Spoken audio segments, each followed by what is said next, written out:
Let's go ahead and hit a break here, and when we come back, let's get into the publishing industry and writing and all that kind of good stuff. The reason why you wanted to come on tonight to begin with. Well, we'll have the break, and then we'll come back and we'll talk all about publishing. Sounds great to me. So, if you guys want to call in tonight, you can do so. The number is 260-494-3937. Our Skype line is JDA Film. As always, we're over in the chat room at LNMRadioNetwork.com. We're here tonight with Katie Neely, also known as Katie Kamara Neely. She's got all kinds of names. She wears all kinds of hats. And, we're going to get into her little hats here in just a little while. So stick around with us. We will be back in just a few minutes, folks.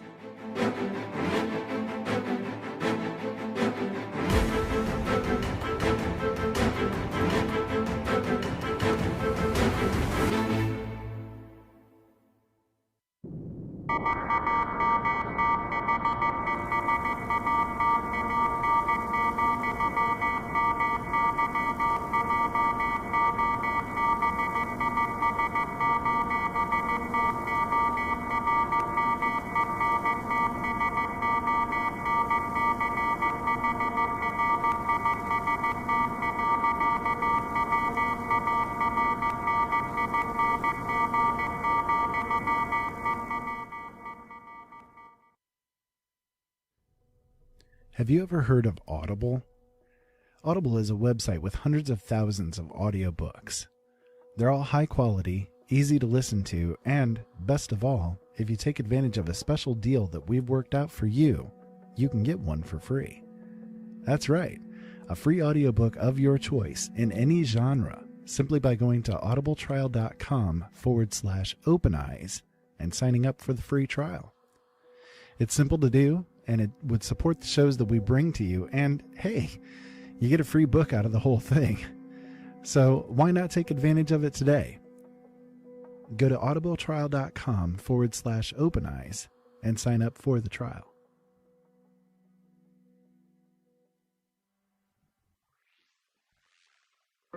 Open Eyes looks for the truth in all things, no matter where it may lead. Whether it is the paranormal, government cover-ups, the dark agenda that the puppet masters are bringing to this world, or aliens and UFOs, no subject is taboo or off-limits. Listen to Open Eyes Mondays, Wednesdays, and Fridays on the LNM Network at latenightinthemidlands.com or openeyesnetwork.com starting at 7 p.m. Eastern Standard Time. Open hearts, open minds, open eyes. Why subscribe to Late Night in the Midlands, you ask? Well, I'll tell you why. Late Night in the Midlands covers everything, and through the thousands of expert guests who have joined Michael Vera on his show, come pieces of the big puzzle, which started many years ago. Michael and his guests reveal information dating back to the beginning of time.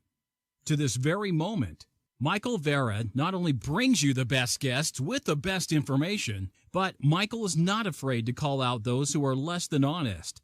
You see, in this day and age, we need a radio show we can count on and a radio host we can trust to expose the truth one show at a time. So become a late nighter and subscribe now. Talk radio like no other. Late Night in the Midlands, bringing the truth back to talk radio.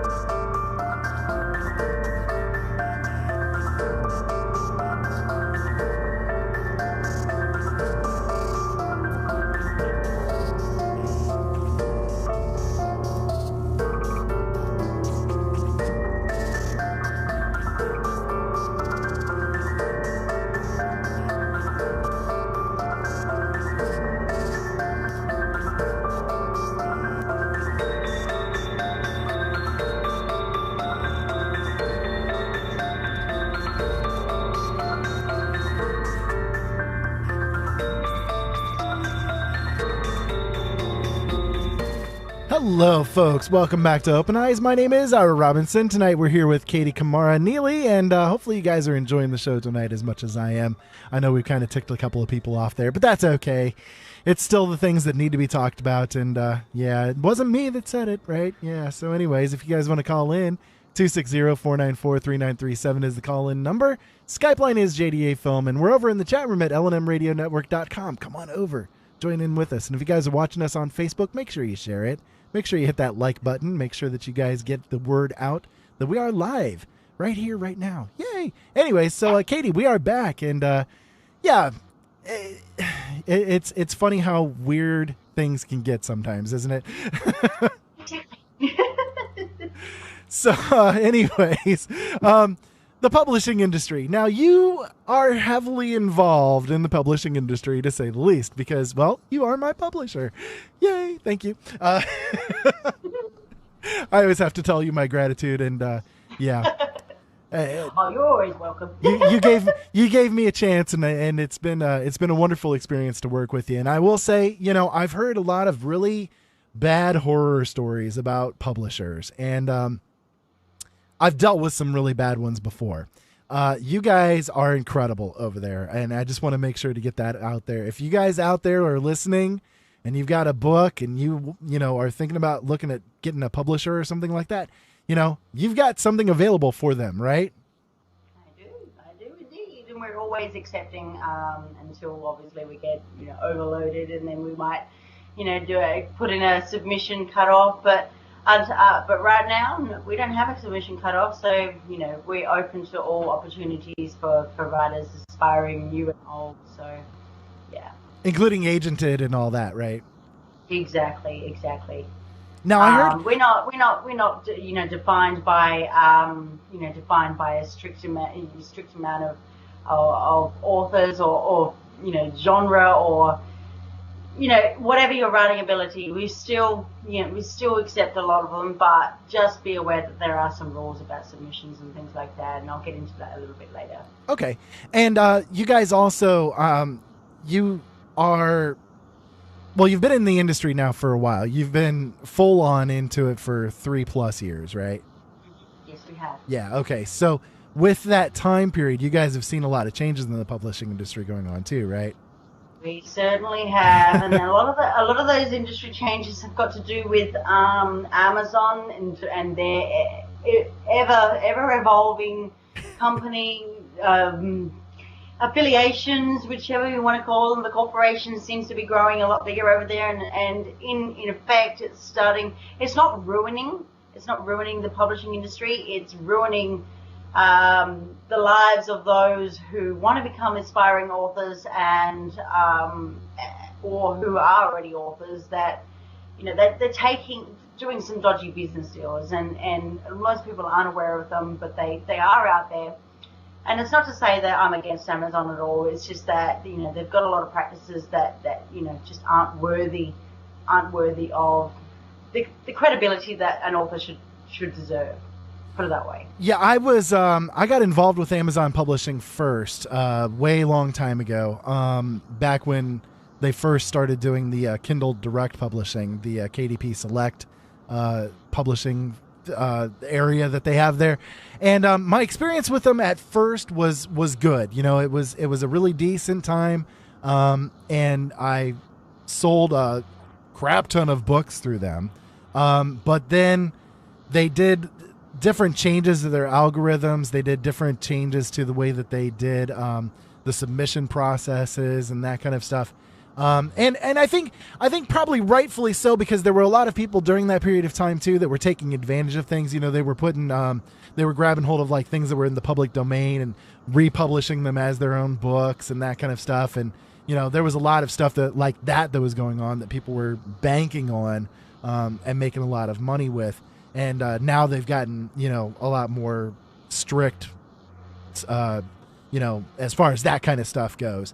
But there's still a lot of issues with it. And when they did the changes that they did, my sales went real quick. You know, I mean, I don't know what it was, but it's just all of a sudden now I went from like selling 300 to 400 books a month down to selling maybe 10. just out of nowhere overnight, blam, I'm like, whoa, wait a minute, what's going on here? This is not a good situation, So I don't know what they did to change things around there, but I know that at this point, I'm glad that I moved away from doing them exclusive because, another problem with it is I was exclusively contracted with them through any kind of digital rights and all of that kind of stuff. And that was a big problem, too, because I couldn't spread out into things like Barnes & Noble and the other hundreds, literally, of other booksellers that are out there in the digital realm of things. It totally limited what I could do.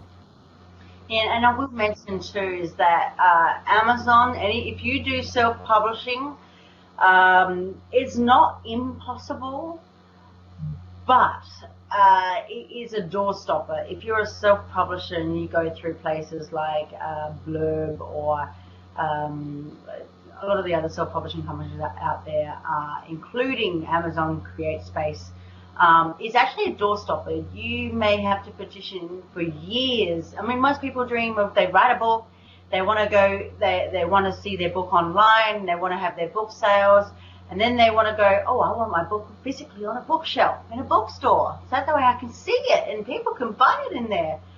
Not the case at all. In actual fact, bookstore owners, doesn't matter who they are, whether it be a large retail chain or a small independent bookstore, will not accept you at all. And there's a good reason behind it. It's because there is no leverage to yourself, let alone your credibility as to who you are as an author, and things like that. I always tell people that, if you want your book on a bookshelf, you're gonna, even with Barnes and Noble, they have it can be a four-month wait. But with that goes a media kit, which actually you have to produce sales. You have to get a track record for sales. You have to tell them how many books you're going to sell. And it's not necessarily about your book per se. They want to know, number one reason is that they want to know how many people is going to come into your doors because of your book. So they're wanting to know how much money you can make for them, not the other way around. Right. Which is sort of the opposite of the way that it works with traditional publishers, right? Yeah, in a way it is, but on top of that, with traditional publishers, you've got to remember that they're going to look at you. They're going to look at you in a way that they want you to be a business partner with them. It is not. Well, you're okay. Business terms. You're my client and all that kind of stuff. That's true, because I've provided you a contract and you've gone ahead and signed that contract for a traditional book, traditionally published book. But in turn, they want to know they're investing in you, so therefore they're not looking out for necessarily the same thing. They'll be looking at your work. They definitely will be looking at your work.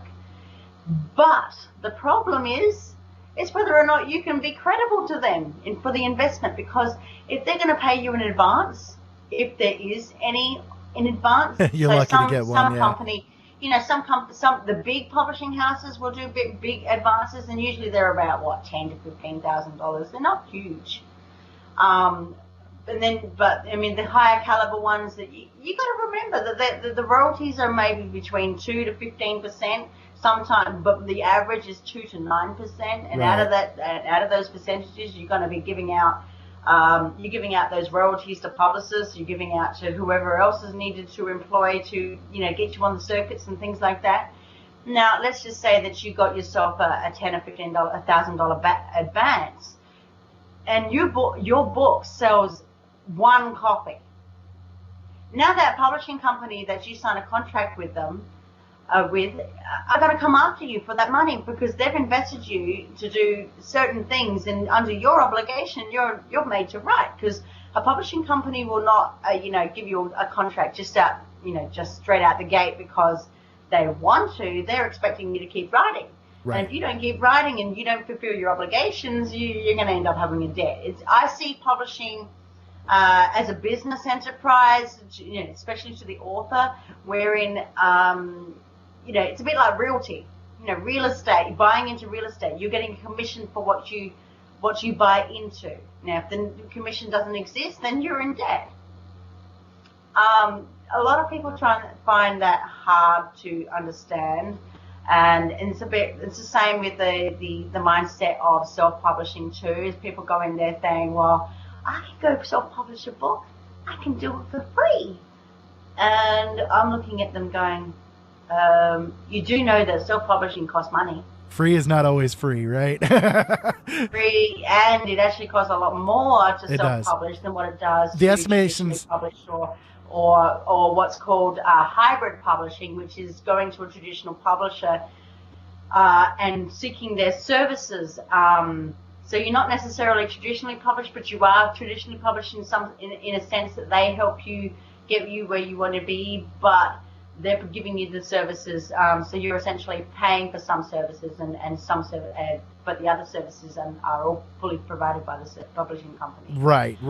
So I've seen estimations from different people that have self-published that it's cost them upwards of between $800 and $1,500 to self-publish their book, and that's before it even goes into any kind of marketing or anything like that. That's just strictly to get it on onto a page and into their hands. And then from there, with a self-publisher, they have to, go through and go to the circuits and sell the books themselves, and again, a lot of hard work, all the marketing that's involved. Yeah, it is a lot of hard work, and a lot of the self-publishers, what they do is they end up going, finding other alternatives because they can't cope with the work. They can't cope with they can't do marketing alone. They may not have the social media following. They don't have the proper credentials. They may only have one book, but then they might need help with the second book if they're continuing on to write. So it's a really, really big toss-up, and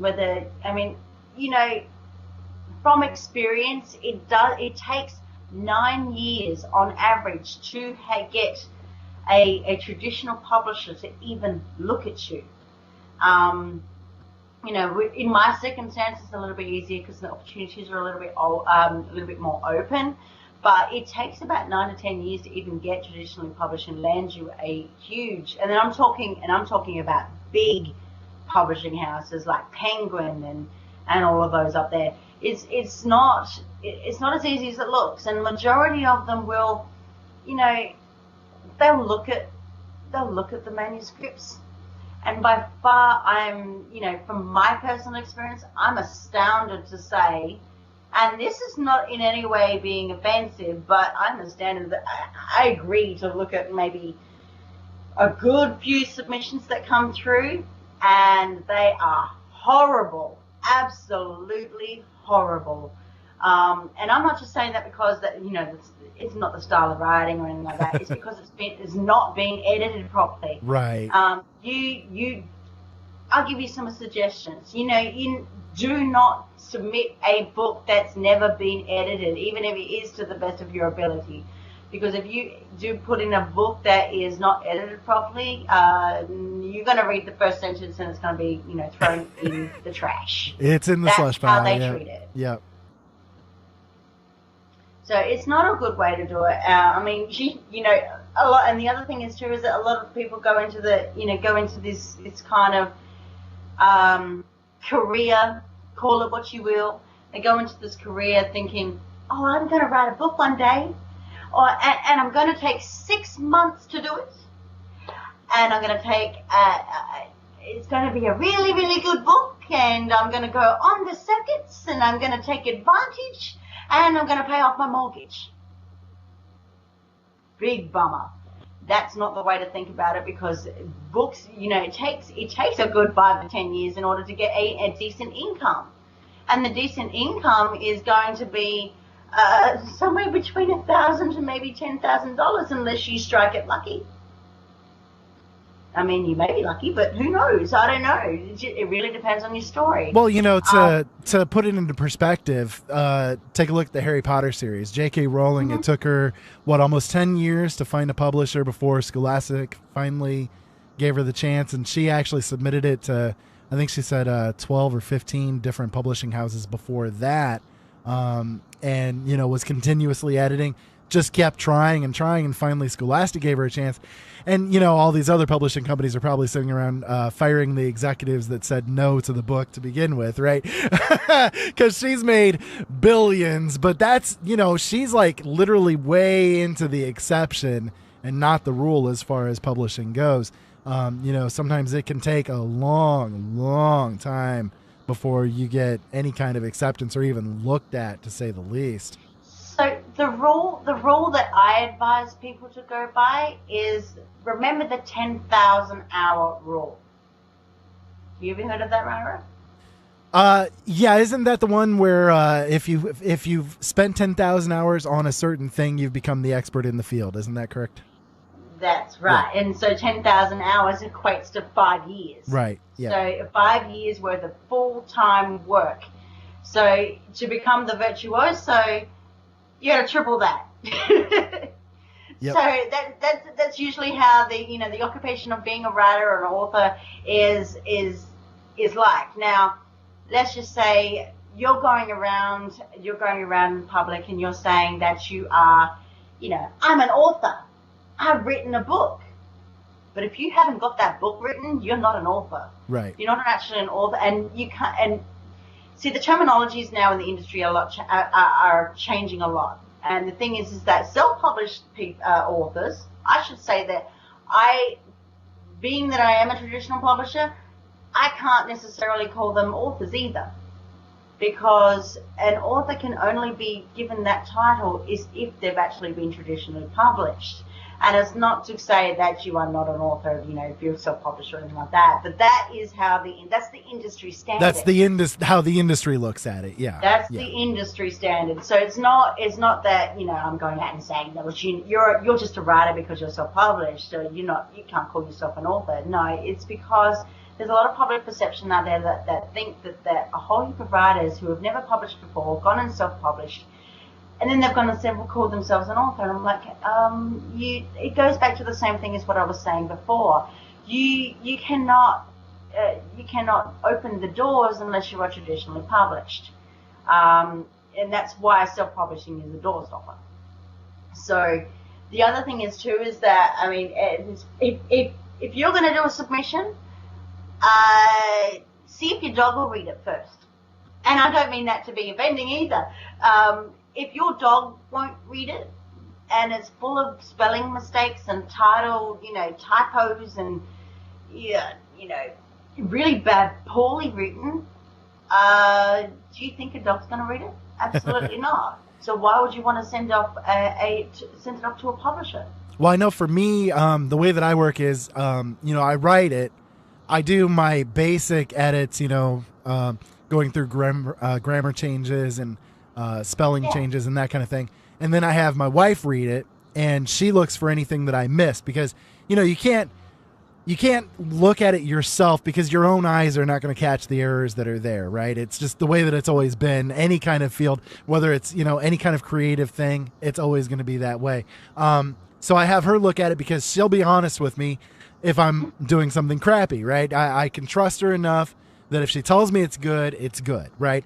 So then after that, I also go back through and do what I call line edits, the standard line edit kind of thing, going, sentence by sentence, trying to tweak the words as best as I can. And then I find somebody else to actually do the editing. So, it's like I go through this whole process first before I even have somebody else edit it, because I don't want them getting hung up on the grammar errors and that kind of thing. I want them to edit it on what the reader would end up catching. So then from the edit, I have beta readers check it out. And then if they're cool with it, pretty much at that point, I send it off to you and say, hey, is this interesting to you? Are you guys interested in publishing this? And we go from there. But, there's that whole process that has to take place before you even go into sending it into a publisher. You've got to take care of business first. Like I said, it's not supposed to be,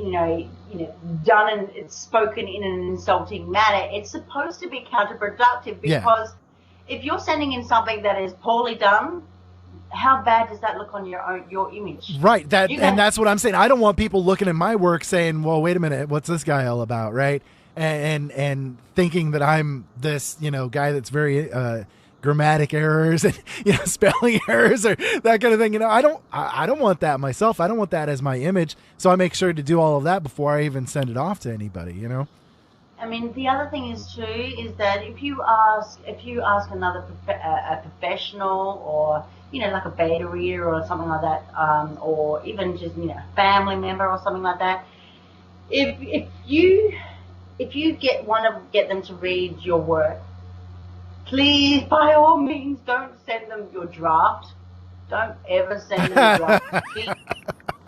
And don't tell them, oh, well, I just want some feedback because I just want to know if I can write. All first drafts are going to be bad. Even Hemingway even said that. They suck. They're first drafts for a reason. They're first drafts for a reason. Exactly. But I mean, once you get it to the best that you possibly can, and it may mean that before it even gets submitted into a publisher, then it's edited by an actual editor that you have actually employed to get. Not just anybody off the street who happens to, I understand that people have English majors and things like that out there, but, you may have to spend a little bit of money to get that edited, and that's fine. But at least you're not putting in, a poor effort for all the hard work that you put into a story that may be anywhere between 50 to 120,000 words long. That's a lot of writing that you had to sit there for hours on end. A lonely nights with ramen noodles in your PJs, no showering. Hey, why do you have that camera in my house, Katie? Anyways, I don't know. I'm gonna have to look for that one because you just described me pretty perfectly there. But no, I do know this because I'm an author too, so I do that all the time. Oh yeah. But you tend to skip your meals, you drink lots of coffee. Yeah. If you're a smoker, you smoke like you've never smoked in your life.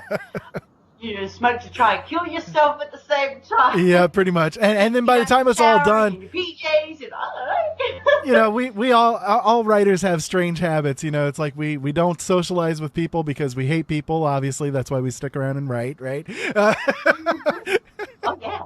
Yeah. and we don't like to go out because, as you mentioned, most of the time the hygiene while you're writing the book is pretty substandard, to say the least. Oh, wait a minute, I forgot to eat today, didn't I? That kind of stuff. Yeah, it can be a messy type of life to live. But the writer's life is an interesting one because it's like one of the things I love to do is put situations that have happened to me into the books, in some way or form. It's a very cathartic experience for me, to say the least, and I love to do that. But as a writer, I can do that. Now, as a publisher, you can look at something like that and say, wait a minute, I don't get it because you didn't have your characters involved with this and that kind of stuff. It's just, a scene out of nowhere or something like that, right? Yeah, well, like I said, manuscripts are rejected within the first 2 sentences. It's not even a paragraph. It's the first 2 sentences. Funnily enough, I met years ago. I met at a party Stephen King. I was invited. I don't know if you've ever heard of him, J.N. Williamson, the author J.N. Williamson. He is actually my sister's father-in-law. So I got invited to a party at one point in time, and Stephen King was there, and I got a chance to kind of sit with him for a couple of minutes and talk to him about writing. And I was a real young guy at that point in time. I was like, I think I was 22, 23, so I'd been writing for a long time. I've been writing since I was a wee lad, but I hadn't published anything at that point in time or anything like that. But I wanted to know from him, this guy that's made a lot of money doing what I wanted to do, I wanted to know, what did he think was the most important part of the story? And he said the first line is the most important thing that you need to concentrate on. Make sure that it is the best that you can do. Grab them in that first line, because 90% of people, if they're not grabbed in the first line, they're going to drop it. The other 10% of people, if they're not grabbed by the first paragraph, they're going to drop it. So, it's like... So don't start your story out with once upon a time. Yeah, exactly. Yeah, that's very cliche. Yeah, to say the least. to say the least. So yeah, it's an important thing, definitely, and it's one. It's kind of funny because that's sort of I think I've trained my consciousness to do that sort of thing as an instinct, because most of the time when I sit down to write a story, I have the first line already in my head, ready to be put down on the paper, and from there everything else just streams out. But it's like the first line of the story just constantly echoes in my brain until I write it down, and boom, it just goes from there. And it's been that way for years now. So I assume Stephen King had a little bit of an influence on that in my life. So when I was talking about submission guidelines and things like that just a little bit earlier, every publisher has a website, and every publisher has a submissions guidelines, and every submissions guidelines must be well researched. You do not research that, then you're calling yourself for a professional death wish. You really are. That is how you get rejected, if you do not follow the rules. There are reasons why that they have a submissions guidelines in the first place, because like I said, you are going into business and signing a contract with a business partner that is helping you to become, fulfill your career as a writer, as an author, with a published book. So if you cannot follow the rules, then, it's a bit like an employee to terminate you, terminate your job. Yeah. Yeah, you can't follow the rules, you're out, done. So on the basis of that, every writer who can be encouraged to fail should be so encouraged. So what I'm going to do is I'm going to give you some suggestions of how to, how people can actually have their manuscript, rejected instantly. I'm not going to tell you quite yet how to get it in, but, given this is a standard, it's over the entire industry for traditional publishers. It's a little bit, helpful for anybody who wants to get out there. Any author who is lazy or arrogant to learn the basics of their own craft will be rejected straight out the gate. So here's how to do it. Your cover letter and the manuscript are full of spelling mistakes and typos. That's number one. You'll be rejected. Sentences that are written in mangled English. I mean, I don't care if it's Spanglish or something like that. That's but if it's a part of your writing style, then so be it. But if it's mangled English, most publishers want English anyway, so you won't want to steer too far away from that. And if that was the case, then you might as well go and employ an editor/translator in order to help you get that little bit further. And another one would also be that incompetent use of punctuation or no punctuation at all. That'll get you, your submission rejected. The whole manuscript is in one paragraph. So many people have done that. It's not funny. Doing a submission, most people are required to have at least 4 chapters, just as a review. But then if they, if they want to see more, then they will ask to see more. But there have been a lot of submissions that come in that is just 1 paragraph. Oh, Lord. Oh, yeah. And I sit there and go, what am I reading? Okay. Nice wall of text. put in a proposal. Put in a proposal, but you're going to put in a proposal with a one paragraph. I'm like, oh, what am I supposed to be doing with this?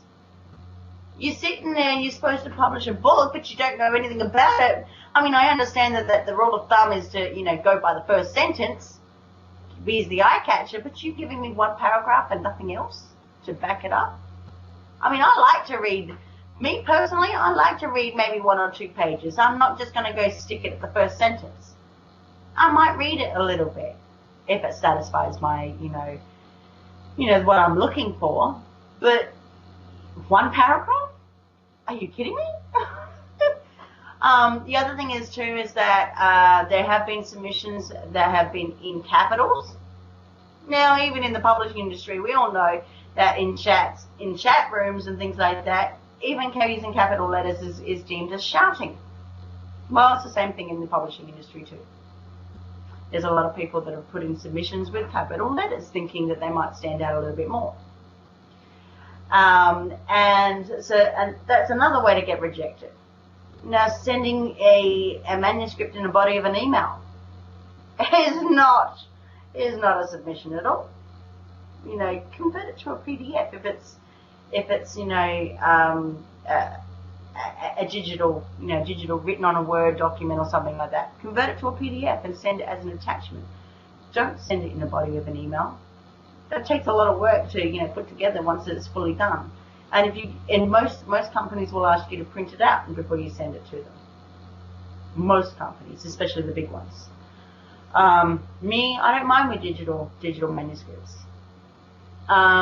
If your writing is grossly offensive, obscene, or libelous, then you're going to get rejected.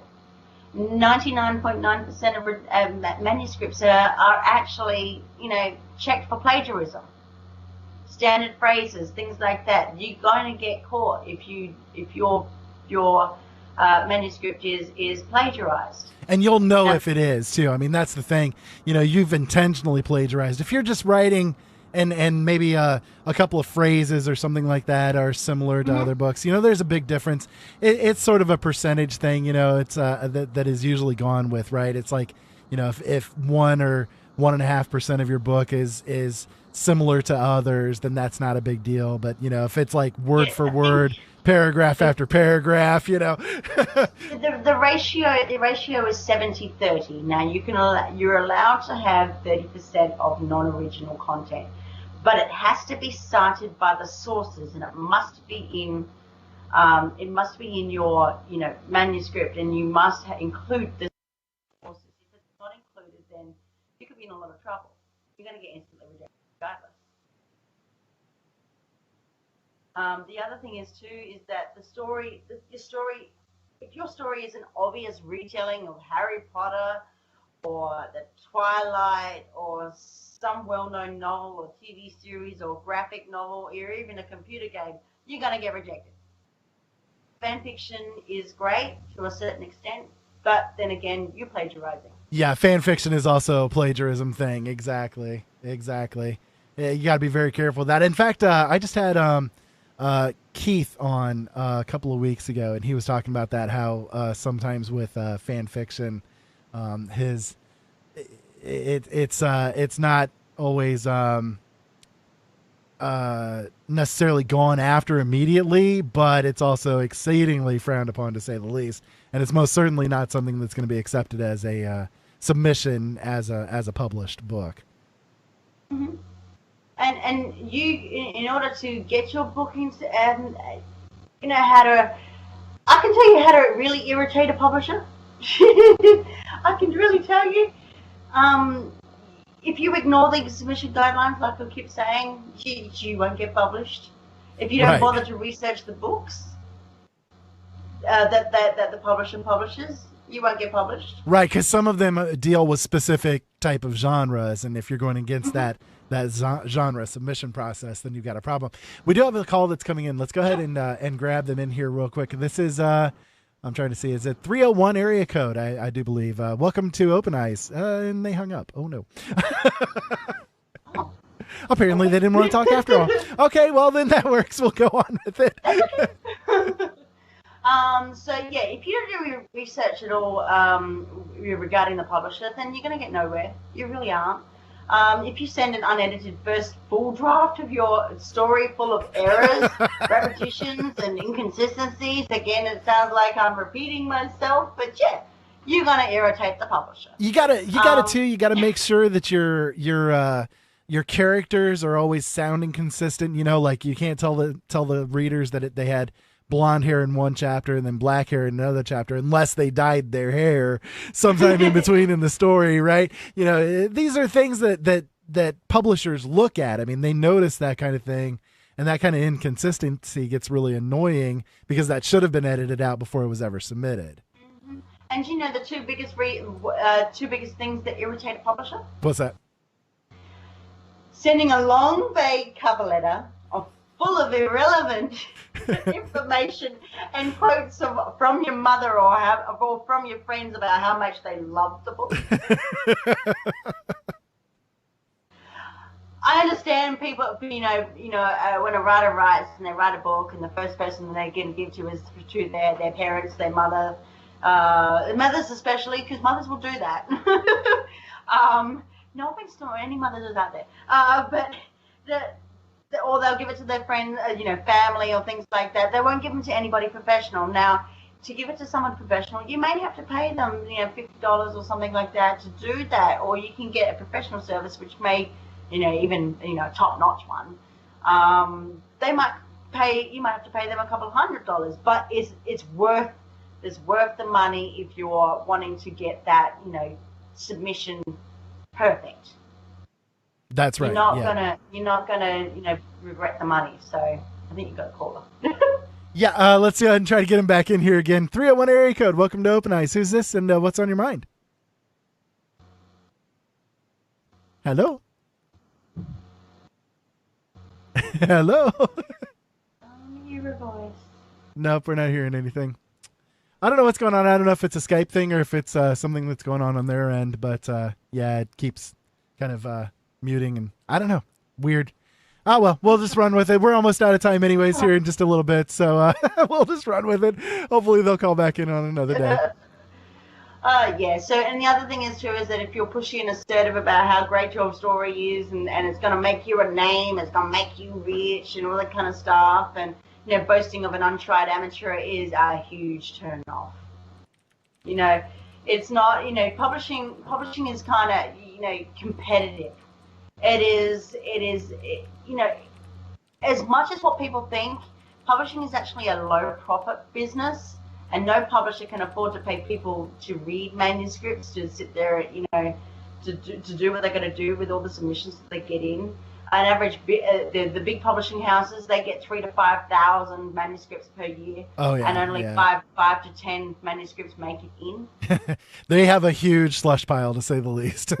Yeah, that is the big slush pile. I mean, per year, I get myself a lot of manuscripts come through, and it's at the moment I probably read about maybe somewhere between 10 to 25 manuscripts per month. That's a lot of reading, and not every one of them is going to be perfect and things like that. But I mean, I provide constructive criticism to those people that really need it, because, like I said, at the end of the day, I'm an author and I'm trying to help out too. Yep, I'm going to do my bit as a publisher, but if it's not something that I'm looking for, then I'll go with it. Exactly. We do have the call coming in. Let's try him again here. 301 area code. Never mind. Okay, well, we'll be done with it. I figured I'd give it another shot here, but we've got about 10 minutes that are left here, so I don't know. Maybe if they're calling from Facebook or YouTube or in the chat room, they can just go ahead and toss the question in, and we'll ask you from there. But anyways, yeah.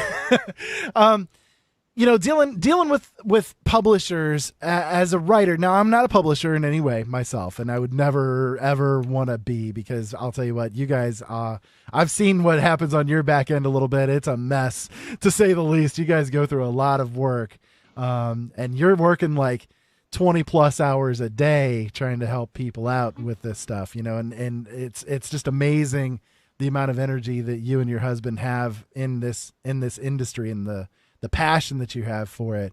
But for me, I would say if I had to deal with as much,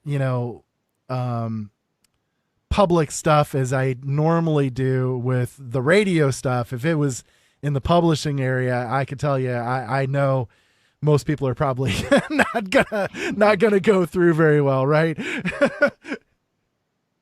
Exactly.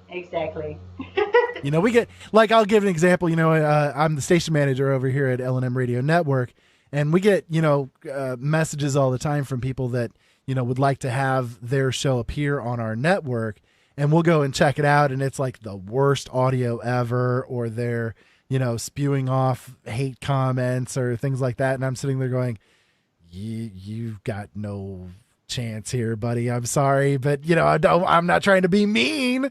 I'm just trying to say, if you improve things, maybe if you improve your audio a little bit, we'll consider it. But when you come at us and you're at 38 kilobits per second blog top kind of rate, it's like not really the best appropriate thing to use on the network. So, I definitely can see where you're coming from, at least from that perspective of things. We deal with that kind of stuff a lot, So what I'll do, being that we're, almost at the end of the show, I will leave all the listeners with 7 things to consider. Okay. Okay. So that, if you're looking to submit a book with a traditional publisher, you know what to kind of look for and what you yourself can do to help it.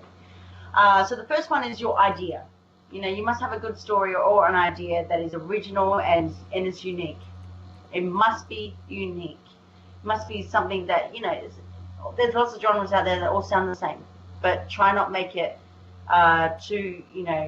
too similar to something else. Yeah, well, there's nothing new under the sun, Horatio, but at the same time, you can take the ideas that have been used before and make it completely your own, that's the thing. Find out what your book's market is.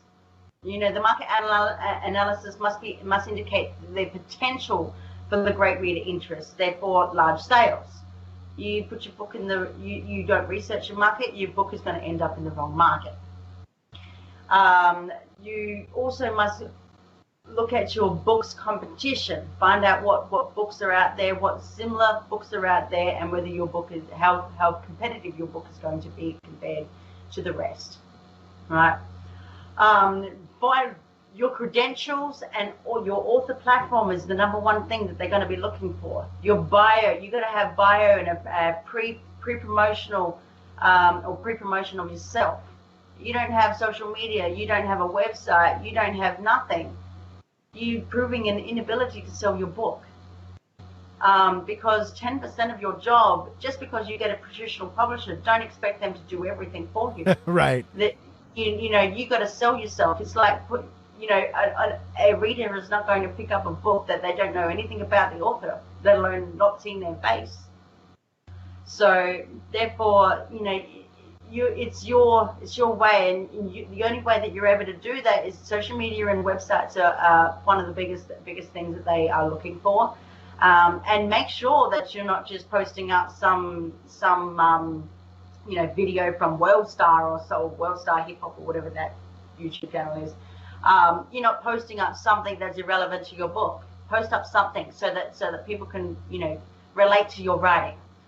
And use that as a pre-promotion. You got to be able to have the ability to sell books before it even comes out. I'll give you an example that I use, for instance, as far as that goes. I do what I call like flash fiction, just little 2-3 paragraph stories, that I put out onto social media for people to read. I'll make a little cover for it and everything, and it's a way for me to not only get my writing out and ideas out of my head. I'm actually writing a novel right now that's based on one of these flash fictions that I did. But also it's a way for people to read what I can write, so if you like what I wrote there, you're probably going to like one of my stories that I've written as far as published books goes. Yeah, and you're not looking for a platform, a promotion plan for yourself, and by the use of using a website or a platform like social media and things like that. You're not looking for a month's worth of promotion. You're looking for 3 to 6 to 12 months worth of promotion. You long have term. To prove that you can do it. Long term. The other thing is too is you got to plan to write more books. A publisher's not going to look after you if you're going to write one book. They're just not going to take the chance. It's not worth the time for them. Nope, because they're going to, like I said, it's all about investment. They're becoming a business partner with you. The other thing is too is that your manuscript and your sample chapters too, your writing must prove that you can produce quality product with the potential to sell. So again, it's all about, it's a bit like the Barnes & Noble story that I told you about when getting your physical book on sales. They're not necessarily looking at your book per se. They're looking for the quality of writing, yes. But that's the last thing. They're gonna want to look to see if you've got a proven track record with the credentials that you have, and to see how far you can go with it. Push yourself, because you're the entrepreneur at the end of the day. You've got a publishing company that's behind you. You got it. To sell the books.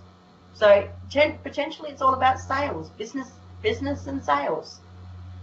So that's what will help you in very briefly how to improve your likelihood of being traditionally published.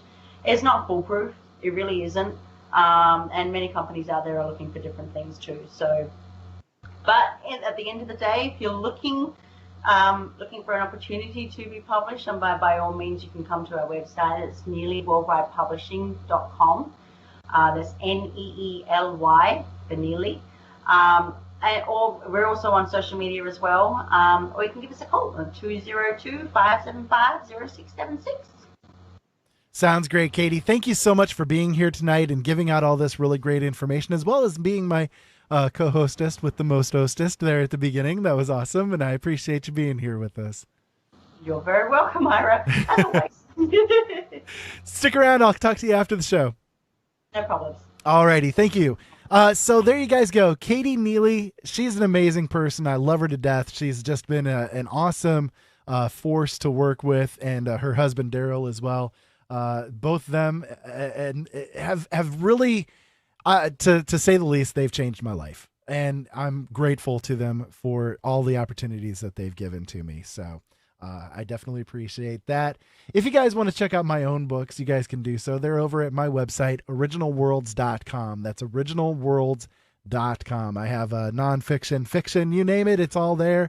Hopefully you guys will check it on out. And yeah, I will be back again tonight, midnight Eastern Standard Time with Duct Tape Nation. Joe Long's going to be hosting that, and he asked me if I could come on with him as a co-host tonight. So I'll be there at midnight Eastern Standard Time. Wherever you guys are listening to this right now, you can listen to that then. So it's going to be there on YouTube. It's going to be on Facebook and so on and so forth. If you guys want to go to the archive of this show, it's going to be at openeyesnetwork.com. That's my website with all of my different archives for all of our shows that we do. And hopefully you guys will check that on out. It's going to be archived as well over on YouTube, youtube.com/C/OpenEyesNetwork, as well as Facebook.com/OpenEyesNetwork. Social media-wise, we are everywhere. Open Eyes Network on all of the different social media platforms. So, yeah, come on over, join in with us, and yeah, join the movement. It's a fun experience. Hopefully, everybody enjoyed the show tonight as much as I did. Feedback at openeyesnetwork.com is my email address. Make sure you guys come on over, send anything that you want to me. I get a lot of really great comments about the shows that we do, and if you are interested in being a guest on my show, I'm happy to take guest submissions. So go on ahead and send a message. Again, feedback at openeyesnetwork.com. You guys can also do the Contact Us page over on my website, openeyesnetwork.com as well. So either way, it will get to us. So until next time, keep safe out there. Have fun. Thank you so much, as always, for listening. Keep safe this weekend, folks. We'll see you again next week. Bye-bye.